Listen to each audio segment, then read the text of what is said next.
radical knowledge formations, vernacular and cultural aesthetics that came to be known as soul. And these included dance, poetry, visual art, food, fashion, hairstyle, body gestures, and vernacular speech. The term soul became a critical signifier for blackness, according to Portia Maltby, and artists in the 60s and 70s, including James Brown, Sam Cooke, and Aretha Franklin, became its soulful messengers. I have argued in other Chicano music analysis that in the 1960s and 70s, Brown Power, a Chicano slogan that represented calls for self-empowerment, ethnic pride, and unity of Mexican descent peoples in the United States, was sounded through Little Joe Hernandez's 1972 hit, Las Nubes, that called out to listeners, "Órale raza, give me some of that brown soul." This resulted in Hernandez being anointed the king of brown sound. Chicano musicology has thus defined the emergence of brown soul, or brown sound, by Las Nubes and other 1970s musics that followed, while black soul and funk, in the case that black soul and funk were said to have emerged, right, with Chicano music.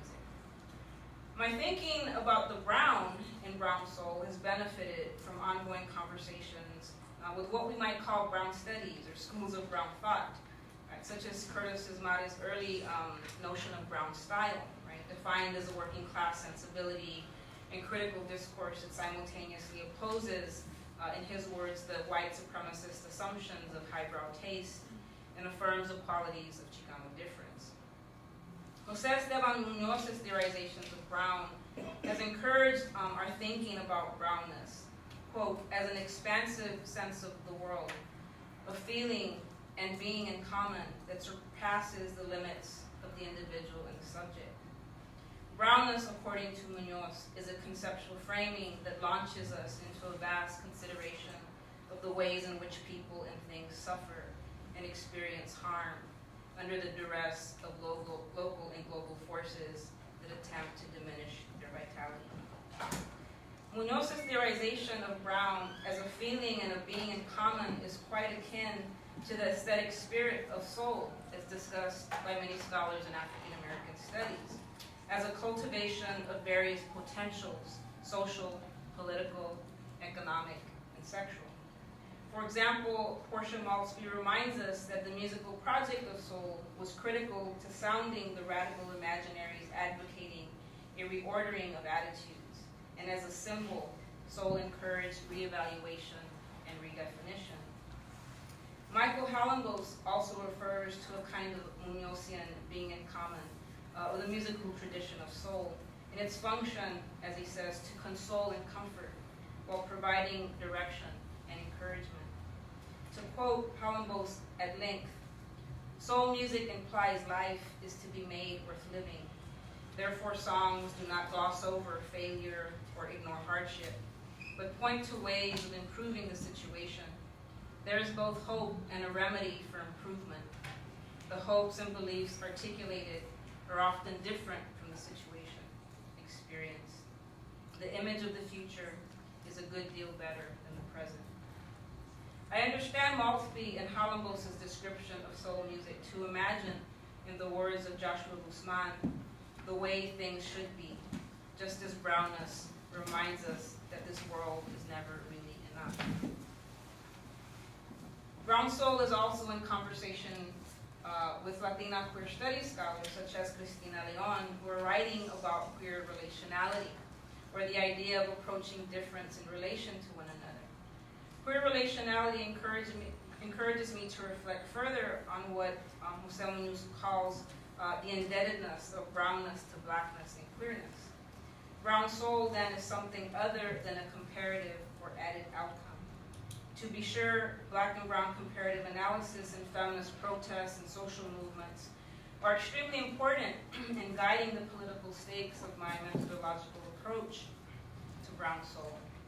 As well, queer relationality then allows me to maintain a critical awareness of the limits of Chicano music analysis that often reproduces the notion of brown sound or brown soul or Chicano power identity formations with little accountability to black sound, except as complementary or as an added ingredient producing a new musical fusion.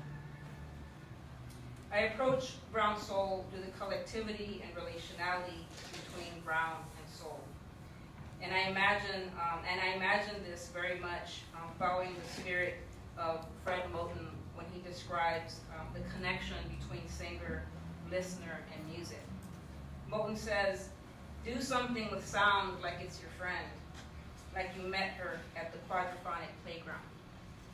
I love Moten's prompt because it captures the intimate gesture of soul in brown soul, a something that is uncontainable with infusion and cultural exchange models of Black and Chicano musical sound.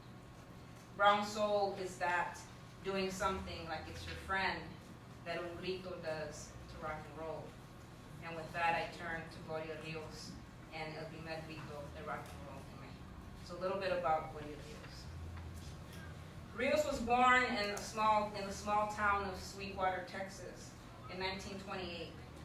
She was born Gloria Gomez Ramirez, whose stage name was Gloria Rios, and she grew up in San Antonio from the age of 3.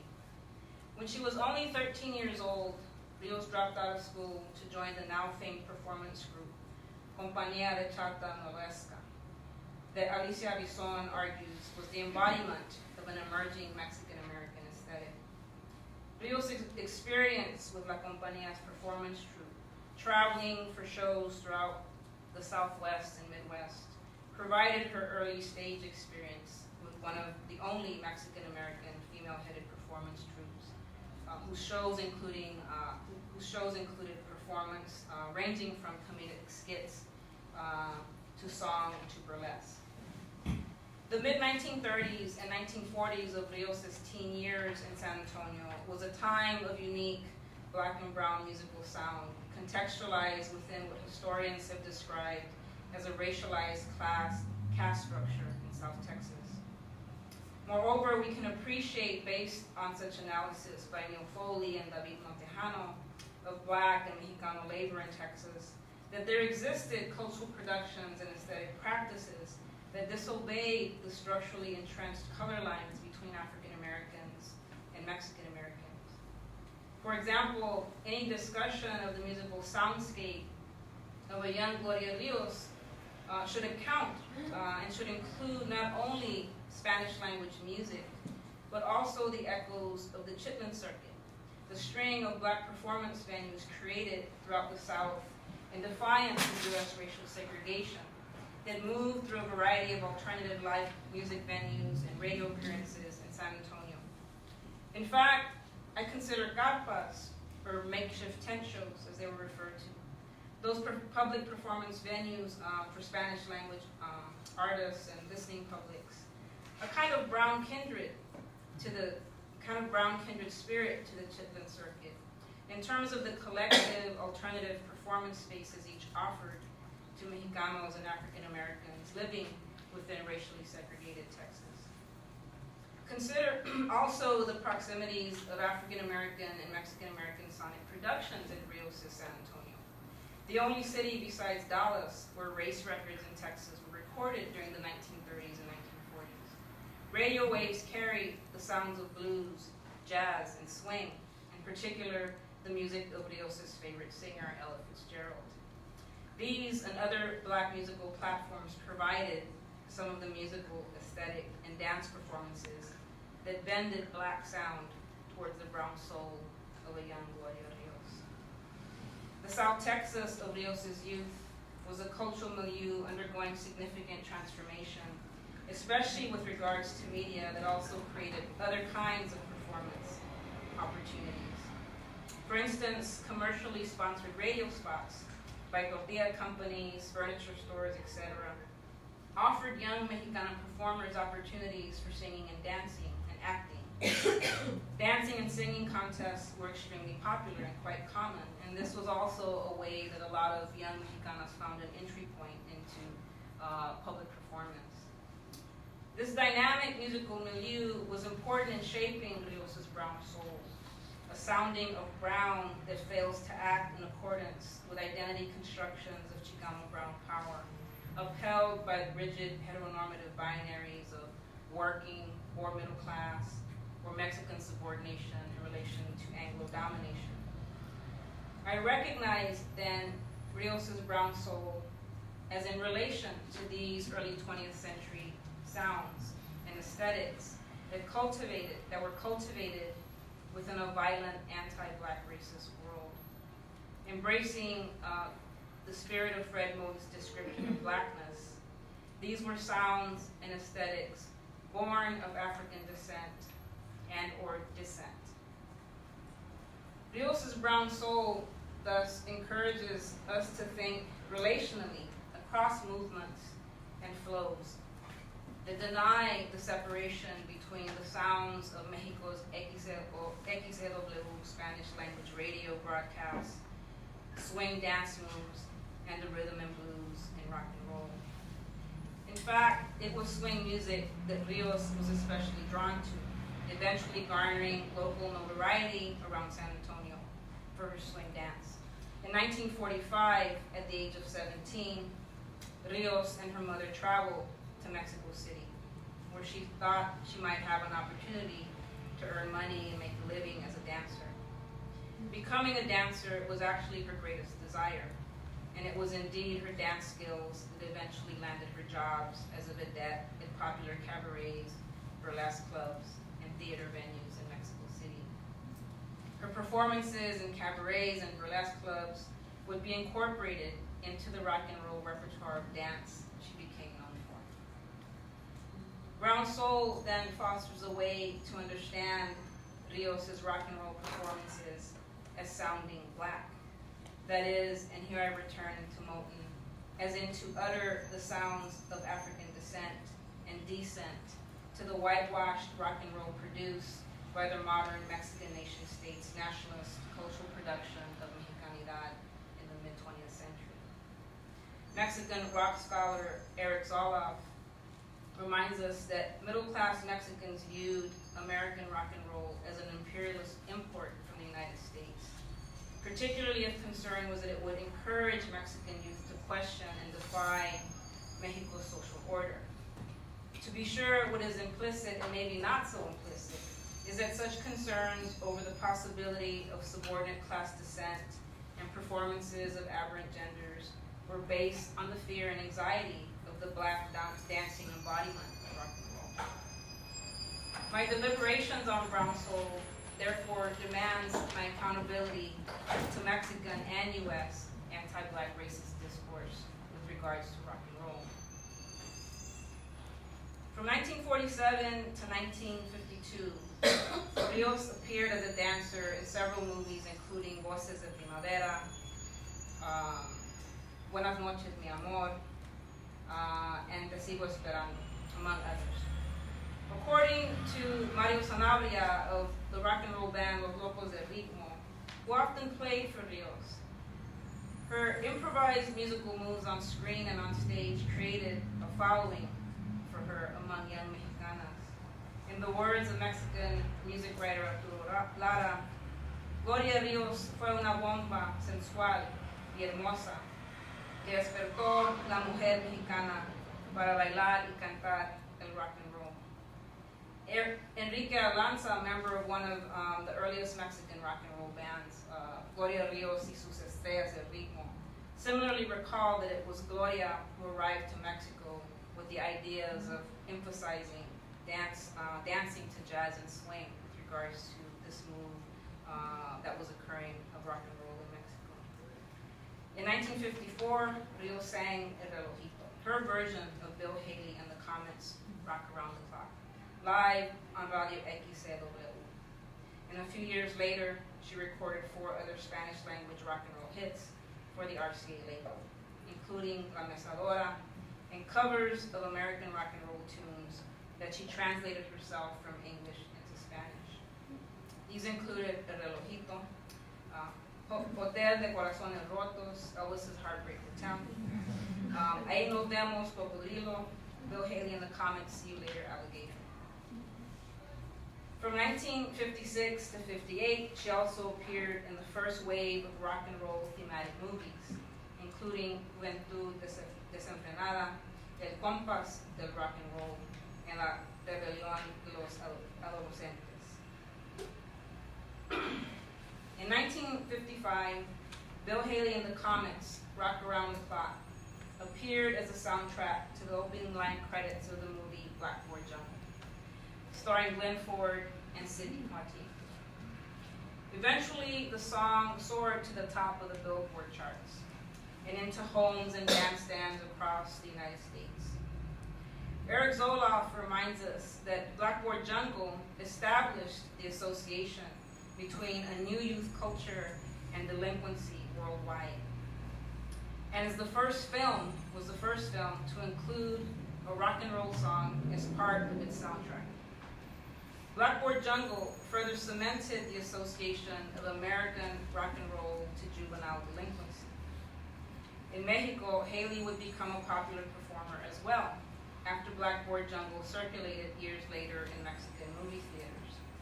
Now, interestingly, the title of Blackboard Jungle was translated into Spanish as Semilla de Maldad, right? Or roughly translated as Wicked Seed, which, is still, we can talk a little bit more about this being yet another example of this kind of racist black discourse.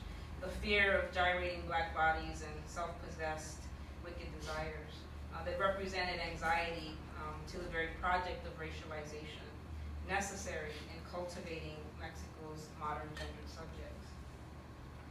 Rios performed El Relojito live on XCW while it was gaining popular notoriety and popularity in the United States, right? So it was almost a kind of parallel move. And shortly after this performance, she performed the song in the 1956 movie Las Locuras del Rock and Roll. The performance made her into a rock and roll sensation in Mexico City. It was this very performance that prompted Arturo Lara to make that now famous statement that circulates anytime Gloria Rios is referred to. Fue una mujer, Gloria Rios, la que pegó el primer grito del rock and roll en México. And there's a reason why, which you'll see in the clip, why he's referring to this grito. The term grito, generally translated, one might generally translate it as sort of a scream or cry or howl. In a musical, Mexican musical context, performance style of un grito oftentimes is predetermined because it's often associated with canciones rancheras, right? But in the case of Rios, I find this kind of exercise of how to go about translating, right, the term and even the performance that she does into something that we might understand as a scream or cry, right? I find that in many ways too limiting to make sense of Rios' grito. Because her grito sounds so much more, right? And makes possible something else. It boldly exhales another life force into brown soul. A something else kind of soulful that emanates from her body. Rios' grito in the following performance is spontaneous.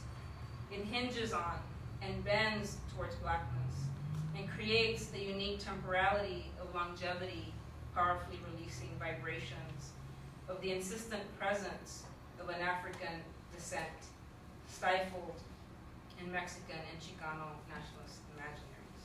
So I turn now to this performance of El Relojito by Gloria Rios.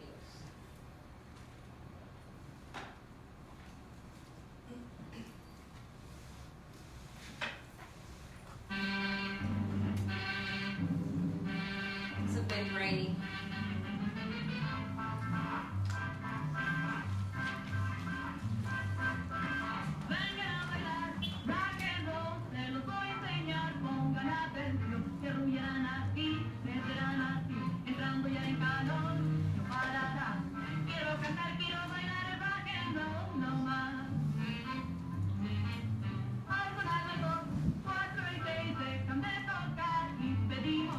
Yo quiero rock, rock, rock, en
I'm not sure if most of you, because I'm speaking to somebody much older, but remembers Bill Haley in the Comets Rock Around the Clock. You may have heard it. But nonetheless, if you do know it, you'll recognize that this is not a direct lyrical translation, right, or musical translation. And it really actually works to emphasize the black sound of rhythm and blues and swing jazz. I think El Ojito is better comprehended as a kind of regeneration of Rios' brown soul, a unique inspiration, if you will. In other words, Rios' brown soul descends from the geographic, gender, and linguistic parameters of Chicana identity formation, as well as that of the brown sound of Chicanidad. The scene opens with a wide shot of the audience within the movie's performance scene. So it's sort of like people watching the movie, watching the audience watching the movie. Followed by the first sounds of the band, and then the camera cuts to Rios center stage. Her band is positioned to her left, and the camera closes in on Rios' face as she sings directly to the audience in the scene, as well as to those of us outside its frame, inviting us, vengan a bailar el rock and roll. While her band propels the massive tunes of jazz and swing, it is Rios' body that thrusts the bigness in this big band sound. Despite the occasional call-in response with her band, it is Rios who is the center of this soulful orbit. Her body utilizing most of the stage space allowed by the camera's frame. Rios is dressed in a full-length gown, typically worn by women cabaret performers. So if you've ever seen that kind of genre, you'll recognize that kind of style. Yet her full-length dress exposes most of her bodily flesh, right? The right side of her dress is slit up front, the slit goes from her ankles all the way to upper thigh area, exposing the fact that she may not be wearing hose or a slip, and leaving a kind of open question, right, to whether she's wearing anything underneath at all. So there's an aspect of this kind of burlesque performance also that's very interesting about this. The flap to her dress opens and closes as her body increasingly swivels, keeping pace with the musical crescendo. At about the middle of the song, Rios launches into a classic jazz scat, the musical art form created by Ella Fitzgerald. Scat is actually something, if you get a chance to listen to other recordings by Rios, she actually does a lot in her songs. And as I mentioned earlier, it was real commonly known by all of her relatives that Rios was especially a fan of Fitzgerald's music, listening to her often on the radio and at other sort of sites where music could be heard playing in public. By the 1940s of Rios' youth, Fitzgerald's music was circulating widely, right? This was a time when she had a real wide range of popularity, when she was making numerous swing albums with musician and composer Chick Webb. Rios' performance is not simply an import of American rock and roll into Mexico. By this I mean that the common narrative has been that Rios imported a translation of American rock and roll to Mexico that eventually opened a pipeline of white American singers, including Elvis, Bill Haley, among others. But the work of this narrative whitewashes the blackness of Rios' rock and roll sound into a more racially acceptable, less sexualized construction of youth delinquency symbolized by the representation of this music. Rather, I think Rios' brown soul works to negate that absence of blackness in canonical American and Mexican rock and roll. The last third of Rios' performance on stage demands the viewer's full attention to the corporal expression of the female body, of her female body, that is almost entirely lower pelvis hip action. As the song reaches its peak and the camera closes in again on Rios as she sings, "Si te emocionas, pagas un grito," launching into a wild scream, for lack of a better word. Right? She crazily jumps in the air, and her body begins to shift in faster motion, physically propelling rock and roll to take off. Rios' grito is soulful, a brownness filled out by soul, a soul that desires the más of a world as it should be. A soulful call filled out by Rios' brown reflection of Mexicanidad and Chicanidad's refusal that these souls too have always been of black folk. And I want to close by saying a little bit about thinking through the ways I want to reflect on this kind of project of Rios' Grito and brown soul more generally. Right? And that is that, I really want to work to not approach it only as a kind of sonic analytic, right? But I also am trying to work through the kind of like methodology attuned to what soul means to Brown, right? It's a kind of methodological exercise. And that's partly sort of what I'm laying out for you here today. Sometimes I think brown soul is a sonic shade of black. Shade as in trace. The traces of sweat, perhaps, of black and brown field labor that evaporated into the sounds coming from Vargas and the Chitlin circuit.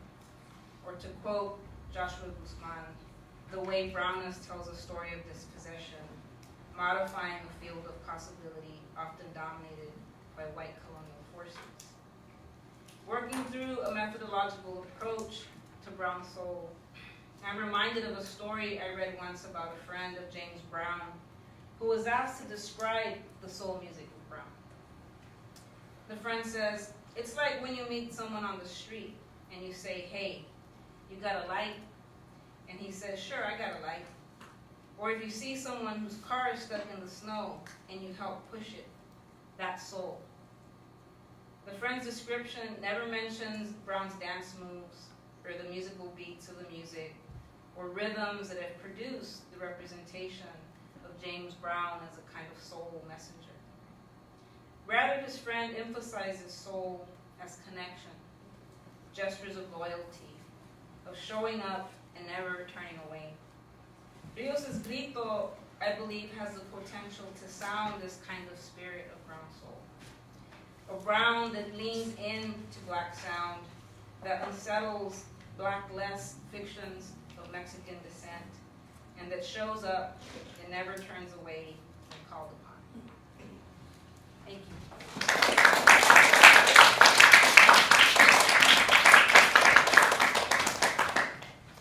Try to stay closer to 40. So. Yeah, this is fun. Oh, very good. So thank you so much, and anything that you want to ask about or even contribute, I always feel like I learn a lot from. I have a comment, so if somebody else has a question, maybe go first. But No. one of the things that really struck me watching that video was that, because you're sort of talking about the grito as like this symbol of kind of the blackness in there. But when I'm watching it, she's clearly lip syncing, so it's not a spontaneous performance. The video almost like is disciplining the spontaneity of that grito. Yeah, no, I think it's the video. She's actually singing live. It's a video. It's just the sound, the quality of it is like there's a miss kind of thing. I'm not so sure because there were times she was opening her mouth and it was like it wasn't like it was out of sync. There were times I want to watch it again, but because the video is like it's a bit off, okay. Especially towards the end. You could tell it's a bit off the sound. And well, then it's the quality. It's totally blaming it on the quality. If that's so, then my comment is Yeah. different. Yeah. No, I know it's really hard to unless you get the original, which is still kind of unreal. So this is grabbed off of So, but there is a kind of gap in those things. But it was live. It was live for the movie. Anything else about the performance or reels or I was wondering if you have thought about the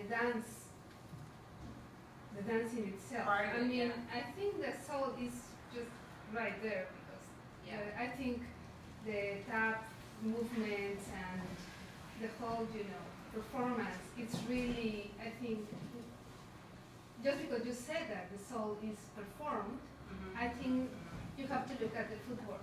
I think it gives you that soul. Yeah. And also I was wondering about the time in which she's performing in Mexico, because you were talking about the way she's dressed for this performance, the whole cabaret thing, how she's also,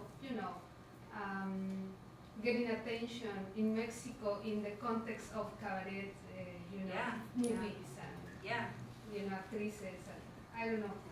Yeah. It's wonderful. Yeah, no, there's a lot in terms of breaking down a lot of the dance. There's a lot going on there, right? And that's part of sort of like the beauty of that kind of like how that repertoire of dance is developed. It's partly how I'm trying to, or why I'm trying to sort of tease out some of these, the soundscape in which you sort of like sort of live within and through, etc.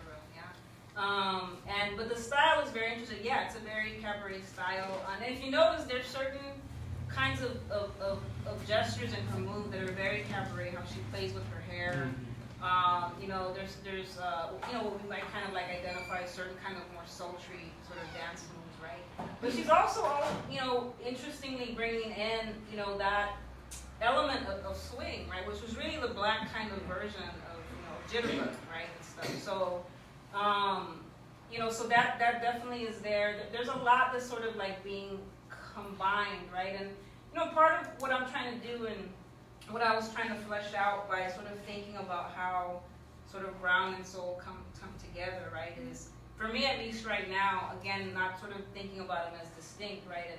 And in the same way, I don't really want to look at sort of, this particular performance as this kind of additive, like, sort of things that she sort of puts together, right? I'm trying to sort of, again, think about them in relation to one another, right? That does more, I think, important work that I think oftentimes is a bit too celebratory in sort of these kinds of fusion models of sort of, of sort of like the additive, dance or musical rhythms that come together, right? So, yeah, but there's definitely a lot, and, generally and very simply put, I'm really trying to make the argument. We're not trying to, I'm making the argument, right? She's kind of putting black sound, right, and aspects of blackness back into rock and roll that really, I think, trouble both the narratives of what is defined as American rock and roll when it arrives to Mexico, right? But American rock and roll itself, that a lot of people have already talked about, right? But also the ways in which Mexican rock and roll is narrativized as well, right? So, a lot to balance, but it's fun thinking about it. What I found interesting, I don't know if when I see images or at least performances in the 1950s in terms of rock and roll, it's mostly of white audiences and mostly of women screaming almost the same way that I saw her scream. I'm wondering whether, so I made that association in the sense that she was holding back her scream in a sense. She kind of did one of those like if she herself like it was a part of an audience, or that was her way of like her response to rock and roll, listening to rock and roll, whether it be through black rock and roll groups or groups that were in the 1950s, so that she has though a sense of almost also like whiteness in the sense of how she understood it. Is there something there that Yeah, well, there's a lot in terms of like, going back to femininity, right? Gloria Rios in terms of her kind of, physical representation, right? Like, in this case, color, right, matters in the sense of like, right, what kinds of representations of femininity are able to find their way, right, to a kind of, public sphere like this, right? Performance in the movies, etc., right? So that definitely complicates it, right? But I think that if we just sort of reduced and sort of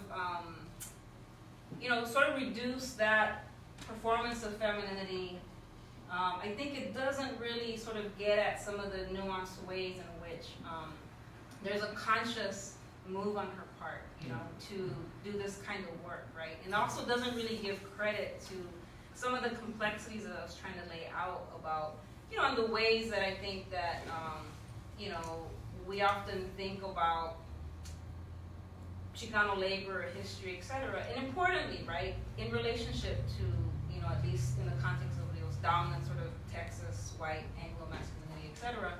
But there are other kinds of relations and collectivities, right, around cultural production that are also happening. So it's partly how I'm trying to do that, right? Because we could just simply say, well, she's kind of lighter skinned, she sort of fits the certain, and that's all true, right?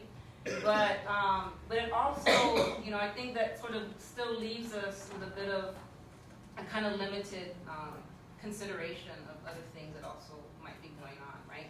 And in relationship to the scream, I mean, this was definitely something that was very popular among young girls, right? In fact, people have talked about like that being sort of, in some ways, another instrument to rock and roll in that moment, right? There was a kind of like art to young teens screaming, right, at these shows. And, so that's definitely part of it, but there's something else, I think, that's possible in Gloria Rios's scream, right? There's neither a grito or a scream. Is there something else that's happening there, right, that I think can only be understood if I sort of am accountable to kind of thinking more deeply, right, about,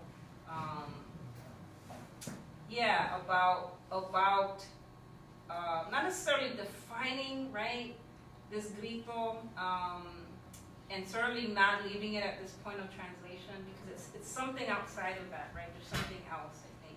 And so it's been interesting kind of thinking. Yeah. But the scream is definitely something that, right, is at the heart of this. Hey, Wanda. Hi, Dan. I have so many ideas running through my mind here. I love this. I love your presentation. And how cool it is to actually see this recording. I think it really kind of came through of Gloria Dios moving. So one of the things that I appreciate about this talk, and I noticed that you did mention, in sort of giving a minimal definition of what a grito is, right? Is that you didn't mention a grito being the Mendense, de Dolores, but right? And so I really appreciate then how this sort of like, to use your own language, reverberates or resonates against that kind of imaginary, right? So if you were coming from any sort of Chicano imaginary, that already is sort of like defined for you, right? And it's sort of like hyper-masculinity and its association with like national, sort of like the national imaginary of Mexico that finds its interesting continuing life, like here in U.S. Chicano experiences, right? And history and narratives. Yeah. And so, so I don't know if you wanted to kind of maybe comment about that. I maybe pointing out the obvious, but I really think it's important to kind of think that, right? And also, wow, soul is not a musical term, right? I think sometimes we sort of have to kind of go back and forth, like, and denaturalize the own kind of our own terms, the terms that we're working with. And so I really also appreciate you kind of like offering kind of sort of reminder, right? We, even those kind of given terms, soul music, like, wait a minute, what is the soul of soul music? Yeah, right? yeah. So I really kind of That also does, I appreciate your comment, because, and also going back to your question right before you, I think that sometimes there's a kind of easy road to take along, like, say, for example, models of appropriation, right? So this is one thing, too, that I think that I'm trying to push, right? This idea of sort of like simply borrowing or simply appropriating. And I think that there's a lot to be said around acknowledging the power dimensions, right? And power and how it functions around appropriation of certain kind of racialized cultural productions, right? But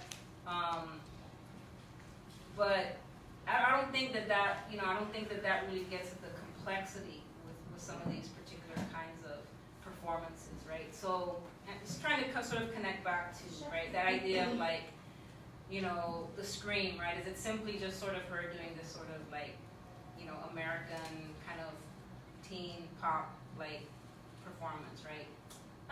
We might be able to argue that, right? But I think there's something much more kind of going on there, right? And so appropriation doesn't quite get at that, or borrowing, or what we might call exchange or something, right? So that's part of it. But the other is that they actually have like a lot more written that actually includes that, but they had to cut it out because I didn't want to like have. But yeah, there's a whole section around, just the idea of grito and connected to, as you said, the production of nationalism and all of these different, right? Calls, right, for independence, for sovereignty, etc., right, that are also part of the kind of almost a discourse that sort of like almost predetermines like its meaning oftentimes, right? So yeah, so I'm happy that that there is a whole other section, right? And in some ways it's interesting because I think that that's a whole project, right? That at some point I actually wanted to do was just do a book on this idea of the people, but yeah, I think that is also a really important part of kind of thinking about it, right? And trying to come up with and sort of honor and appreciate that again, that engaging those kinds of performances, right? I think is meaningful, but I think that also there is something that the translation of it, right, or kind of doesn't quite get at, I think, some of the potential that's going on, right, in those performances. But definitely, right, the term itself carries that discourse in particular kinds of historical, social and cultural contexts. So yeah, but that work is there. It's written out. So.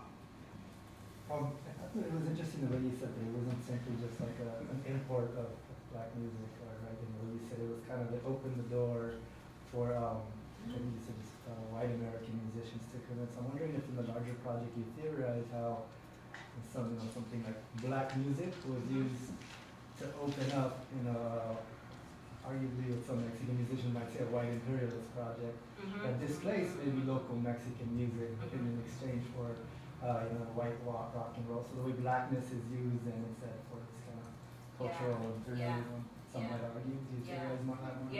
Yeah, I mean, it's sort of like, I think a lot of work has been done in the context of like what we call American rock and roll, right? Yeah. Which also is marked by that, by that kind of intentional move to create a kind of renaming of this, if you will, this kind of genre, right? Or to create a genre of this, right? That was sort of safe, right? And not as threatening. And I think that part of that, right, and Zoloff and other people sort of argued this, right? Also is that when this arrival of rock and roll comes to Mexico, and this is partly what I'm trying to also complicate, right, is that Rios is sort of attached to that move, is that she kind of like brings this kind of form of American rock and roll. And it is true that the pipeline was really white American rock and rollers for the most part, right? But it is, right, it is like it was in the context of the US, right? Black sound, right? But it's just, and it's about really kind of, for me, thinking about how historical narratives work, right? It's about thinking about the racialized contexts and discourses of that moment, right? The projects of nation making, right, that are occurring, et cetera, right? But it certainly does not open, right? There's not a pipeline for African American or Black American artists in rock and roll. That's It's really not. interesting that there is the way blackness was used to open up for music industry. So penetrate maybe. Yeah, so it's a very interesting thing, but I think again, that kind of unilateral sort of move is like the import, et cetera, right? That I think Rios is sort of trapped within, right, that narrative, right? So it's this kind of like way of sort of crediting her as a woman for doing this, but my thing is just like she's doing something different, That's what I'm trying to sort of get at. And I think the notion of brown soul, I think it's helpful for me to think about and to kind of make sense of that sort of like complexity and the move that I think is occurring, right? Yeah. And thank you for such a great talk. And on the question, to pick up on the last two questions, it is really a question of method here also. It's what seems queer about this stuff, right? is really how you cut across genres, you cut across sort of the way we're supposed to listen to music, and you kind of like follow her scream rather than try to define it. You let it lead you into a sort of discourse, like a call for a call and response, like Merton says. And it's just like some of the definitions of like friendship, the way it's working for you at the end of the paper, which is awesome. And I wanted to know if you could just sort of riff a little bit on what you feel is friendship between blackness and brownness, and you know, and I think it's related. It's implicit in the thing when you touch on tenderness and consoling someone, like consol. You know what I mean? And what, but it's not the traditional consoling labor that we attribute to women, who always have to console the baby or the man, because she's actually screaming and like, you know, doing her own thing. But that actually reading against the grain has a sort of like tenderness of friendship. It's just there's, like I said, a lot there. But I wanted to know if you riff a little bit on the friendship part. Yeah, I mean, I think that you know, that story that I end the paper with, I think has kind of followed me in a lot of ways, right? Because I think it really has helped me in times when I'm thinking through even my own listening practices, right? For, you know, how do you listen for blackness in Spanish language music, right, et cetera, right? And that's hard to do, right, without imposing, right? And so there's even in sort of like the way that I listen to it, right, I feel like as though I have to arrive to it, right, with a certain amount of ease, right, and sort of tenderness and awareness, right? So that's really important. I think that, you know, I ended that because it was interesting to me that, you know, that statement and things like friendship and consoling, etc., right, are part of, I think, the meaningfulness and the kind of possibility of what a kind of brown soul might offer, right? So methodologically, it's really important for me to, as I was saying, kind of maybe lean in, right? Maybe sort of gravitate towards, right?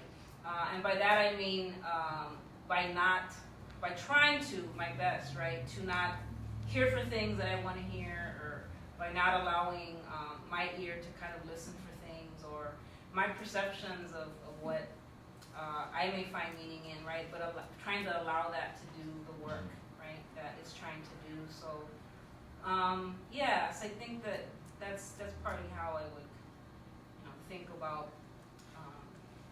you know, the soulness of brown as a kind of, in and of itself, a kind of methodological exercise, right? For even kind of thinking about the analytic itself, right? So, you know, in trying to think through this, I'm having to sort of practice, right, some of that myself, right? And I think that, you know, I mean, I think that's the case for a lot of people's projects, right, in a variety of different venues. But it's something, right, that I think that helps me at least to, you know, it became, writing my first book, I became, and I often actually am a bit frustrated with the ways in which, in kind of music analysis, right, there tends to be that kind of way of sort of naming, you know, whether it's sort of the brown soul of Little Joe or a kind of brown sound, right, that does that move, right? It's a kind of heavy move that I think is you know, an unaware move, right, to just tap into, right, and to sort of withdraw, right, in order to do that. And I find that frustrating because I think that it doesn't allow for, you know, some of these other possibilities, right, to emerge, right, because I think there's this sort of, you know, way of sort of combining or this fusion making, and that I think this doesn't really do justice to the work, right, that performers are doing or that musicians have done, or to the work of a particular song or piece of music that is out there, right, that is so much more, as I said, than this sort of, you know, forced kind of additive model around what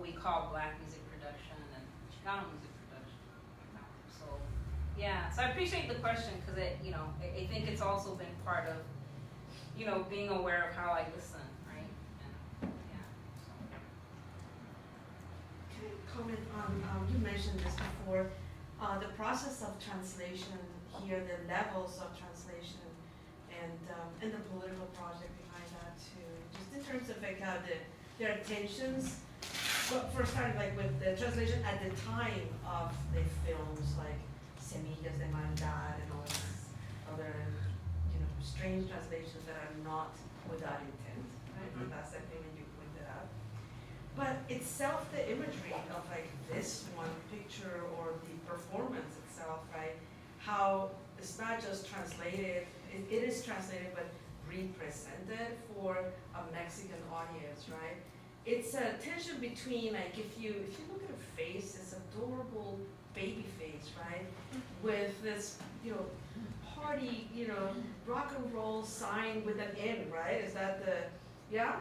And yet the moves are that, the burlesque is there, hidden and, being reorganized for a public, right? That is dealing with, right, the tensions of the United States and that thing that they do with rock and roll, making it innocent at times, but yet with that intention of something else can happen, right? And that's it. To me, it seems like such an interesting intervention, like you're pointing out in your work of these women, these amazing singers, doing a really important project, but I'm just that processes of translation just interests me as a linguist, but it's cool to appreciate it in all of its dimensions. Yeah. But and gender, right? Femininity in this case is really important to that, right? Because it's always interesting to me how Gloria Dios is written about, in Mexico, and not, right, in the context of Chicano music, right? So there's like kind of like, equally sort of problematic or limited, right? Like narratives of her, but yeah, I mean, gender's like, so the idea that that people can possibly sort of read anything other than like, I don't know, sultry, salacious, sexual, right? But yet, that actually doesn't come out in the kind of like popular narrative of like who she is, right? Because, the classic move you have to contain, right? Gender, and you have to contain sexuality, and so, right? So, what's the result? It's to call her the first woman, right? Of rock and roll, right? So it kind of makes that move to contain in that way, right? So just another reminder about how central, right, gender is to nation making, right? So thank you for amazing analysis and also just your performative writing. Your writing was very rewarding. I guess kind of going off along sort of this question and also thinking about the context in which this was maybe produced, like the Mexican golden age of cinema. This is kind of towards the end of it, and trying to figure out also this word that I'm not sure if las locuras, right? Trying to figure out what is the relationship between madness and rock and roll, and what gets trafficked through madness in her performance in the book is you do a wonderful reading about sort of Brown and soul, and wondering. Sorry, I kind of gave a lot of thoughts there, but trying to figure out sort of if there is a relationship or how does madness and the golden age cinema and all these kind of speak to each other, and what does she traffic in? Because it's very alarming and evoking. Yeah. And something gets trafficked. Yeah. I mean, I think it's still, in going back to sort of think about this, there is a lot. There's a lot of that, in these rock and roll thematic. Like the delinquency and, the maldad, and also, locura is like real prominent in a lot of films and stuff,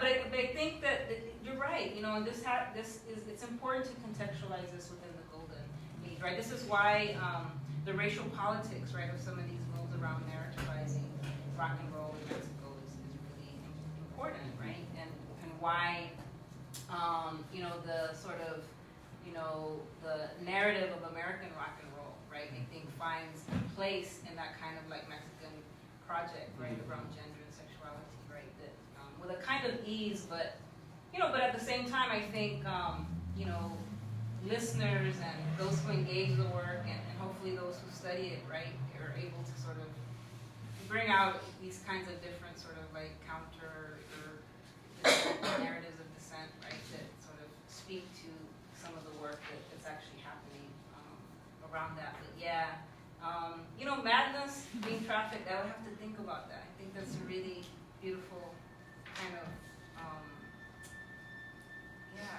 it's a really like provocative and interesting kind of question that you raise, around it. I have to think a little bit more about that. Yeah, interesting. But it is true. You're absolutely right that locura and loco is a lot, very prominent in the titles of bands and movies and things like that. So we have time for maybe one more question, or comment. And there's a hand back there. Yes. Okay. Patricia's moderating. Back there, you. Yes, Wanda. Okay.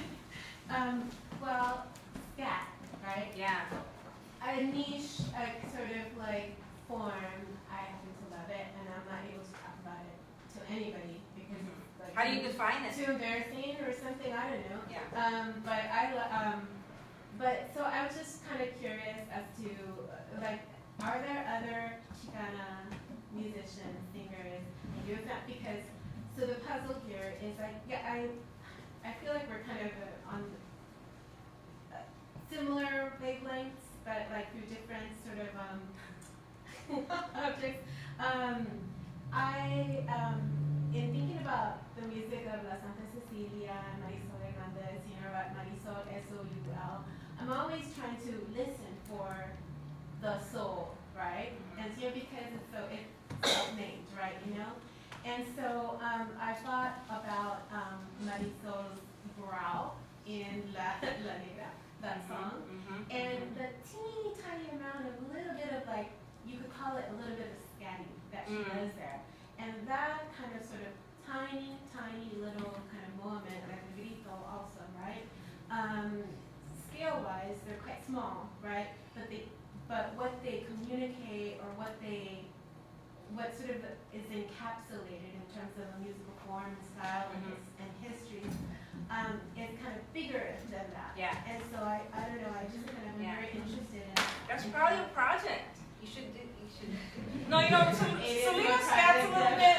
Yeah, Selena scats a little bit in her music. If you listen to particular songs, it's there. You know what I mean? In some places, but you're absolutely right. It's and it's not just one thing, right? Because it's doing a different kind of work in a different every different song, right? And where scat kind of appears and then moves out, right? All of those are very interesting to me as well, right? So I've been thinking a little, a bit more about sort of the placement of where that comes in this particular performance, right? As well, but yeah, I mean, I don't know. To answer your question, are others? I think it happens, but I think that is there anyone who's kind of like, what was your question? Sort of known for that as being a kind of significant part of their music? Or I think to identify like other kind of these kinds of moments, and not that to make like a proper genealogy, but sort of like a trace, like in a very loose way. Yeah. These other kind of small episodes. So I think the detail, like, I've been trying to understand your notion of brown soul. It depends a little bit on some like specific identifications, right? Musically, you could say call and response. You could say, she is linking up with Ella Fitzgerald. This quintessential kind of Black musician, American musician. But it's so much more than that, right? Yeah. It's not just the parts, right? Yeah. And oftentimes, scat, it changes, right? It's not like a kind of lyric that replays, right? So it's the spontaneity of it, and scat sort of like also builds off of, particular kinds of lyrics and words, right? So like, she's doing a kind of doody bop, kind of thing, and then there's the, whatever, you know. So it's also interesting to kind of think about it in that way, right? That particular scat is probably never, perhaps, or not. We can't assume that it's going to appear in the same way, right? In other kinds of performances of this song of hers, right? So there's a real kind of like, sort of, it's a beautiful kind of skill, right? That requires timing and, right, and an entrance and an exit, right? So yeah. It's great. Right. Yeah.